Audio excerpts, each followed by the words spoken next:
Guys, आप सभी का स्वागत है पीपीआई ट्यूटोरियल में। Welcome to PPI tutorial. और मैं विकास कुमार आप सभी का स्वागत करता हूं पीपीआई ट्यूटोरियल में। और आज की इस वीडियो में हम लोग डिस्कस करने जा रहे हैं आपका बिहार पैरामेडिकल का 2010 का पार्ट 2 वीडियो। यानी इसमें बाकी प्रश्न जो बच गए थे हम लोग वो डिस्कस करेंगे 2010 का केमिस्ट्री भाग से प्रीवियस ईयर टीसीईसी पीएम का। समय ना गवाते हुए चलिए वीडियो को शुरू करते हैं। और क्लास स्टार्ट करने से पहले अभी तक आपने इस चैनल को सब्सक्राइब नहीं किया है तो इसी प्रकार के video lectures, classes, information videos regarding paramedical, polytechnic और आईटीआई को पाने के लिए अभी तुरंत सब्सक्राइब कर लें और बेल आइकन दबाना ना भूलें, जिससे आपको मिलती है सबसे पहले क्लास की नोटिफिकेशंस और हर वीडियोस की नोटिफिकेशंस। साथ ही साथ आप लोग ज्वाइन कर लीजिए हमारे टेलीग्राम चैनल को, क्योंकि वहाँ पे मिलते हैं आपको सबसे पहले नोट्स, पीडीएफ और एवरीथिंग। ठीक है, तो फेसबुक, इंस्टाग्राम और टेलीग्राम को ज्वाइन कर लीजिए और चैनल को जल्दी से जल्दी सब्सक्राइब कर लीजिए। ठीक है, तो चलिए हम लोग अब चलते हैं अपने क्वेश्चंस पे जो कि पूछा गया था आपको। और सबसे पहले मैं बता दूं कि आप लोगों ने अभी तक नहीं ज्वाइन किया है तो सबसे पहले ज्वाइन कर लीजिएगा, उसके बाद ही कुछ कीजिए। ठीक है, सब्सक्राइब और बेल आइकन दबा लीजिएगा। तो चलिए हम लोग अपने मेन क्वेश्चंस पे चलते हैं। तो पहला प्रश्न आपसे पूछ रहा है कि in the absence of O2 the given reaction is. तो आपको in the absence of O2 बताना है। ठीक है, तो चलिए क्वेश्चंस को देखते हैं। वायु की अनुपस्थिति में होने वाली अभिक्रिया यानी ZnCO3 है और उसमें से ऊष्मा दे रहे हैं हम लोग ZnO और CO2 यानी हीट दे रहे हैं हम लोग एब्सेंस ऑफ O2। तो इस प्रोसेस को हम लोग क्या बोलते हैं? तो ये पहले चैप्टर नंबर 6 का है, general principle of isolation of elements, यानी क्लास 12 का है ये केमिस्ट्री का। ठीक है, और ये आपका सीधा सीधा प्रोसेस है कैल्सिनेशन के ऊपर, कैल्सिनेशन के ऊपर यानी डी ऑप्शन। तो इसमें क्या होता है, जो ओर्स होते हैं जैसे ZnCO3 का ओर्स है उसको हम लोग हीट करते हैं। ठीक है, हीट देते हैं in the absence of O2, हवा के अनुपस्थिति में। तो उससे वो हाइड्रेटेड ऑक्साइड यानी आपका हाइड्रेटेड ऑक्साइड प्लस CO2 निकालता है। तो हाइड्रेटेड ऑक्साइड यानी एग्जांपल में ZnO। ठीक है, तो ZnO निकालता है। ठीक है, तो ये आपका हो गया कैल्सिनेशन। ठीक है, और हम लोग ये सब लेबोरेटरी फर्नेस में करते हैं इसको, लेबोरेटरी फर्नेस। तो सब भट्टी में हम लोग करते हैं इसका, लेबोरेटरी फर्नेस में। तो डी इसका हो गया, क्योंकि आप देख सकते हो रोस्टिंग है, रिडक्शन है, गैंगू फॉर्मेशन है। तो इसे सीधे पता चल जाता है कि ये चैप्टर नंबर 6 का क्वेश्चन है। ठीक है, तो एक एक करके मैं सारा एक्सप्लेन करूंगा कि रोस्टिंग का मतलब क्या होता है, रिडक्शन का मतलब क्या होता है, गैंगू फॉर्मेशन का यानी गैंग्स फॉर्मेशन का क्या होता है, गैंग पार्टिकल्स।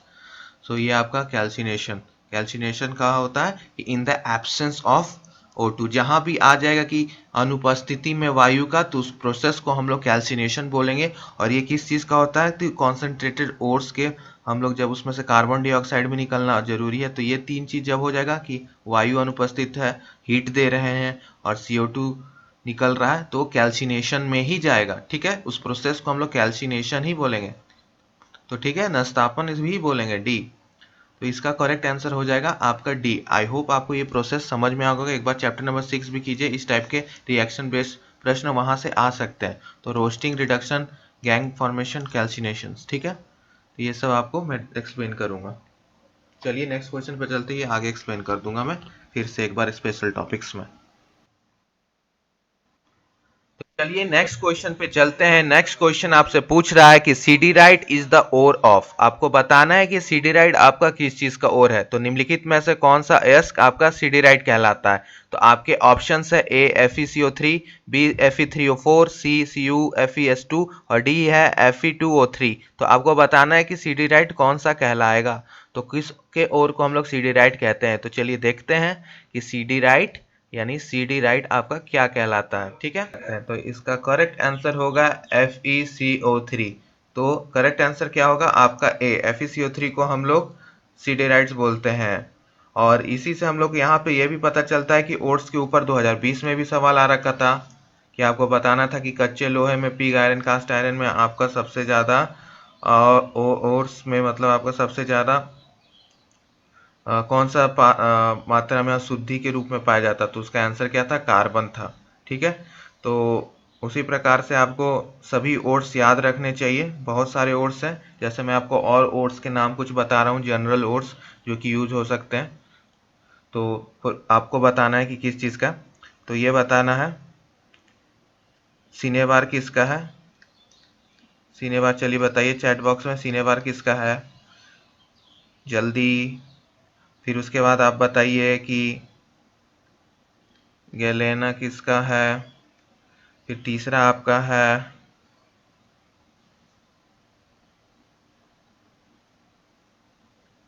कॉपर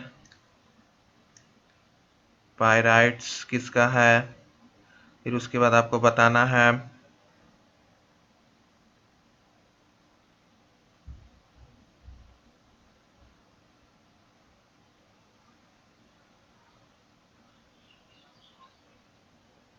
बॉक्साइड किसका है।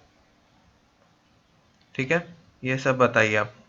तो सिनेबार किसका है चलिए बता देता हूँ मैं, आंसर मैच करना है आप लोगों को, जिनका जिनका सही उनको वेरी गुड।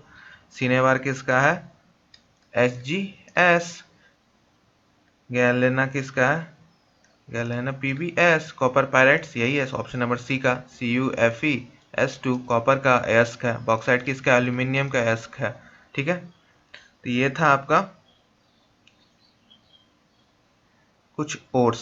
ठीक है, तो इस तरह से जितने भी ओट्स दे रखे हैं आपको याद कर लेना है। ठीक है, तो ये था आपका चैप्टर नंबर 6 के ऊपर ही class 12 general principle of isolation of elements, ये भी उसी चैप्टर से है। तो ये चैप्टर से आपको ओट्स के ऊपर reactions, roasting, gang formations, reduction, calcination, ये सब सारा आएगा। ये है टॉपिक आपका। ठीक है, ये पढ़ लीजिएगा चैप्टर नंबर 6 से।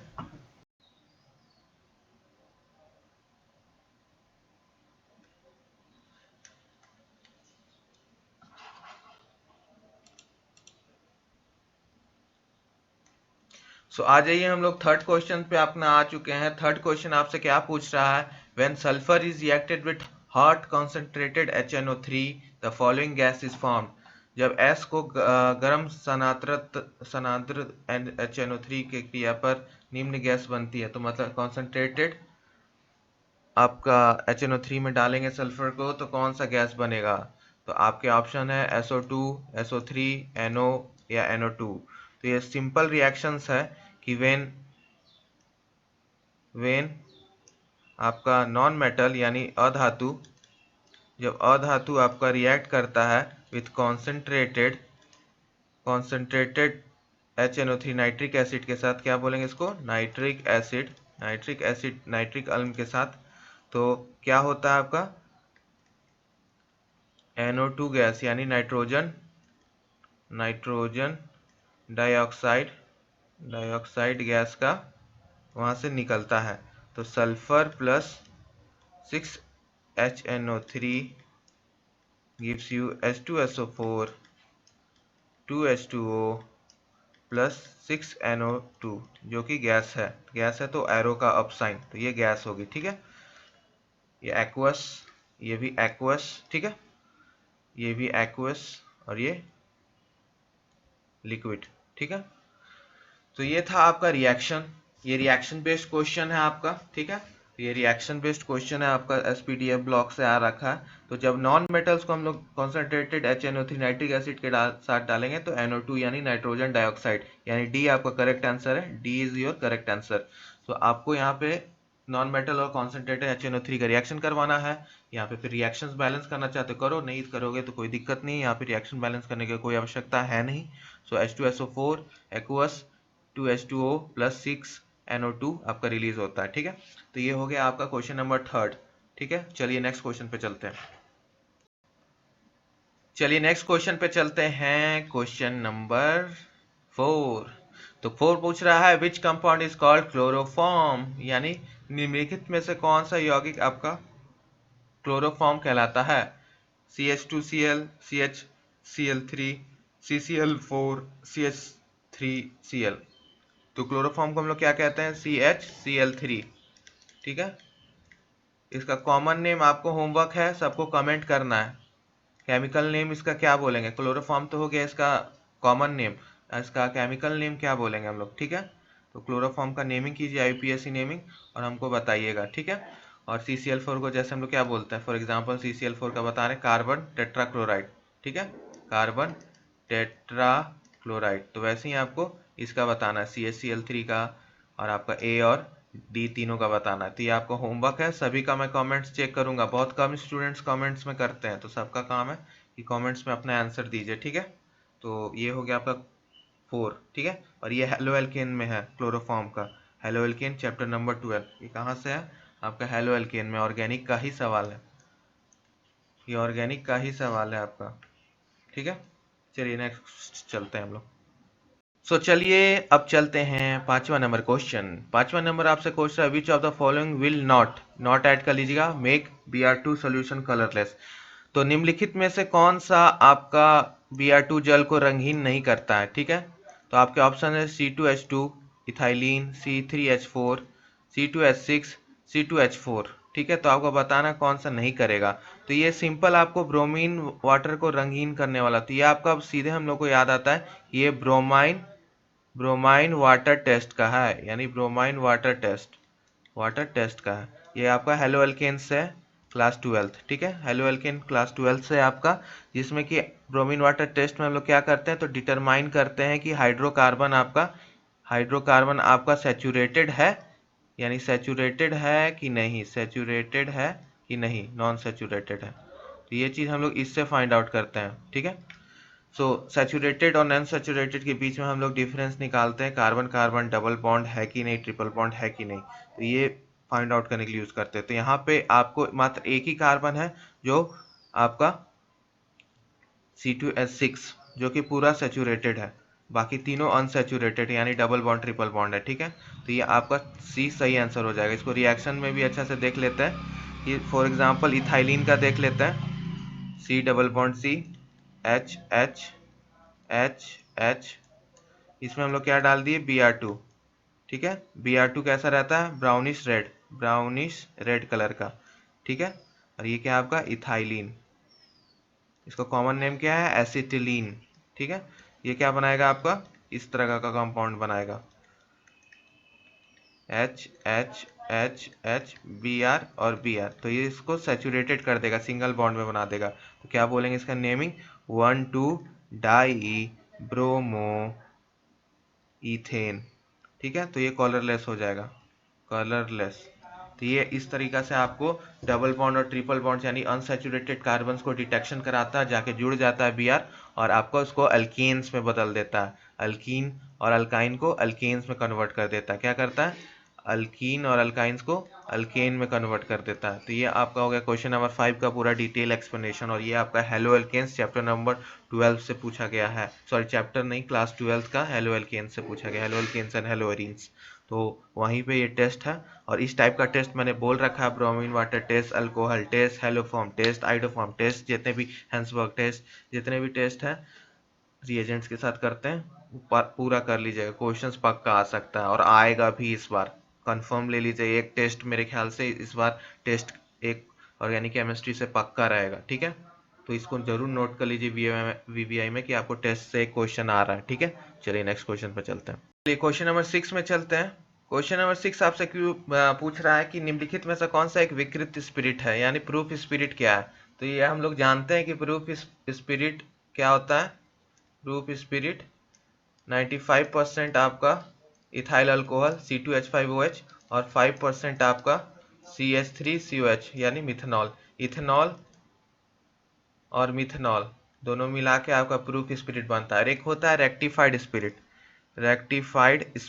इसका क्या रहता है कॉम्पोजिशन, इसका रहता है 95% अल्कोहल यानी इथेनॉल एंड 5% वाटर, ठीक है। तो ये आपका रेक्टिफाइड स्पिरिट हो गया। तो ये दोनों डिफरेंस है, इसको अच्छे से याद कर लीजिएगा कि आपका प्रूफ स्पिरिट क्या होता है, रेक्टिफाइड स्पिरिट क्या होता है। इसका करेक्ट आंसर क्या होगा प्रूफ स्पिरिट का, यानी आपका option number B is your correct option, B is your correct option. तो प्रूफ स्पिरिट का, रेक्टिफाइड स्पिरिट का मैंने बता दीजिए 95% अल्कोहल यानी 95% C2H5OH प्लस 5% आपका H2O, ठीक है। और इसमें क्या है 95% C2H5 और 5% मिथेनॉल, इथेनॉल प्रूफ, और रेक्टिफाइड हो गया आपका इथेनॉल प्लस वाटर। तो ये था आपका क्वेश्चन नंबर 6। आई होप आपको ये क्वेश्चन समझ में आ गया होगा। तो चलिए नेक्स्ट क्वेश्चन पे चलते हैं। और आगे जाने से पहले अभी तक टेलीग्राम चैनल नहीं ज्वाइन किया तो जाके फ़ौरन डिस्क्रिप्शन बॉक्स में लिंक है, जाके ज्वाइन कीजिए टेलीग्राम चैनल और वहाँ पे डिस्कशन कीजिए, डिस्कशन ग्रुप्स में क्वेश्चंस पूछिए, अपने डाउट्स पूछिए अपने, और सारे पीडीएफ नोट्स, क्लास के क्विजेस जो भी जैसे ही फॉर्म निकलेगा तो स्टार्ट करा दूंगा, तो क्विजेस वगैरह के लिए भी रेडी रहिए, टेलीग्राम चैनल ज्वाइन कर लीजिए। तो चलिए हम लोग नेक्स्ट क्वेश्चन पे चलते हैं। नेक्स्ट क्वेश्चन नंबर 8 आपसे क्या पूछ रहा है, which of the following polymer is a polyamide. इस टाइप का प्रश्न और भी एक बार आ चुका है, तो ये रिपीटेड प्रश्न है। ये मैं फिर से कह रहा हूँ, दोहरा रहा हूँ कि ये एक बार और आ चुका है, तो ये एक रिपीटेड प्रश्न है, ठीक है। तो ये रिपीटेड प्रश्न है पॉलीमर्स से, और पॉलीमर्स से मैंने कहा है कि एक प्रश्न रहेगा, नहीं तो बायोमोलिक्यूल से इस साल भी एक प्रश्न रहेगा। तो यहाँ से एक गारंटी है कि एक क्वेश्चन आपको रहेगा ही रहेगा। हो सकता है दोनों से एक एक रहे, तो 2 क्वेश्चन आपका पॉलीमर और बायोमोलिक्यूल्स क्लास 12 से आपका बनेगा ही बनेगा। तो निम्नलिखित में से कौन सा आपका बहुलक एक पॉलीएमाइड है, तो नाइलॉन, रबड़, विलकित रबड़ और टेरेलिन। तो टेरेलिन तो आपका पॉलिस्टर हो गया, रबड़ और वल्कित रबर क्या है ये आपको बताना है, और नाइलॉन 6 आपका एक पॉलीएमाइड है, ठीक है। नाइलॉन 6 एक पॉलीएमाइड है, ठीक है। नाइलॉन 6 आपका पॉलीएमाइड है, ठीक है। और किस चीज़ से बनता है ये नाइलॉन 6? कैप्रोलैक्टम और उसके वाटर के मिलन से। और नाइलॉन 6 करके एक है, वो किस चीज़ के वजह से बनता है, तो hexamethylene diamine with adipic acid. तो ये आपका नाइलॉन 6 और नाइलॉन 6 दोनों क्या आपका पॉलीएमाइड है। तो इस टाइप का क्वेश्चन आपको आ सकता है कि पॉलीएमाइड क्या है, नेचुरल रबर कौन सा है, नेचुरल प्रोटीन्स कौन सा है। तो ठीक है, ये सब आपको पूरा एकदम सारे सारे सारे पॉलीमर्स का नाम लिख लिख के आपको याद करना होगा, उसका कॉम्पोजिशन किस चीज़ से बना हुआ है। फॉर एग्जाम्पल टेफ्लॉन किस चीज़ से बना हुआ है, कॉमेंट में बताइए टेफ्लॉन किस चीज़ से बना हुआ है, नेचुरल रबर किस चीज़ से बना हुआ है, ठीक है। तो ये सब आपको बताना है कि कमेंट करके कि क्या बना हुआ। तो ये चीज़ आपको इस तरीके से बायोमोलिक्यूल्स और पॉलीमर्स को पढ़ना है, ठीक है। तो पॉलीमर्स पढ़ने का आपको तरीका मैंने बता दिया। तो चलिए नेक्स्ट क्वेश्चन पे चलते हैं। और आज आपका क्लास एक और 4 बजे होगा, तो 4 बजे वाला क्लास भी सभी को करना है, ठीक है। इसी का पार्ट रहेगा, ठीक है, 2010 का।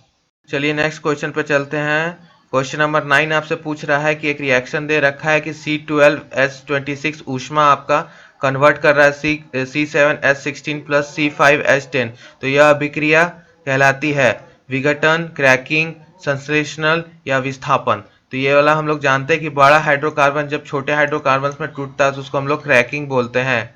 तो क्रैकिंग या पायरोलिसिस भी बोल सकते हो, पायरोलिसिस। तो ये आपका बी हो जाएगा, ठीक है। तो ये भी आपका ऑर्गेनिक से है, देख सकते हो 2010। सो आप लोग अच्छे से ऑर्गेनिक केमिस्ट्री को कर लीजिए, ये वाला तो समझ में आ गया। तो ऑर्गेनिक केमिस्ट्री को अच्छे से कर लीजिएगा, मैंने जिस टाइप से प्रश्न आते हैं आपको बता दिया। तो ऑर्गेनिक केमिस्ट्री को आपको नहीं छोड़ना है, ठीक है। और ऑर्गेनिक केमिस्ट्री आपका बहुत इंपॉर्टेंट पार्ट है। और एक क्लास आपका मैं जैसा कि बताया 4 बजे और है, तो 4 बजे में आपका एक और क्लास है, सबको उपस्थित होना है, ठीक है। 2010 का पार्ट 1 होगा, अभी मैंने पार्ट 2 करवाया क्योंकि ये इजी था। पार्ट वन आपका 4 बजे होगा, तो पार्ट 2 मैंने अभी करा दिया, पार्ट 1 आपका शाम में होगा। तो वो वाला ज़्यादा इंपॉर्टेंट है, उसमें न्यूमेरिकल्स वगैरह थे, तो इसलिए मैंने उसको 4 बजे कर दिया उल्टा, ठीक है। तो आप लोग 4 बजे वाला क्लास जरूर कीजिएगा, ठीक है। सभी को उपस्थित हो जाइएगा 4 बजे, ठीक है। चलिए कैसा लगा क्लास कमेंट बॉक्स में बता दीजिएगा। तब तक के लिए पीपीआई ट्यूटोरियल को सब्सक्राइब, लाइक और शेयर जरूर कर दीजिएगा। शेयर आप बहुत कीजिएगा क्योंकि सपोर्ट की आपकी बहुत आवश्यकता है। ज़्यादा से ज़्यादा शेयर कीजिए चैनल को, ठीक है। शेयर बहुत ज़रूरी है, ठीक है। कमेंट्स लाइक तो आप लोग करते ही हो, वो देख के अच्छा लगता है, शेयर भी कीजिए, ठीक है। तब तक के लिए पीपीआई ट्यूटोरियल पे बने रहिए। Bye bye, take care and keep studying. 4 बजे मिलते हैं, चलिए बाय।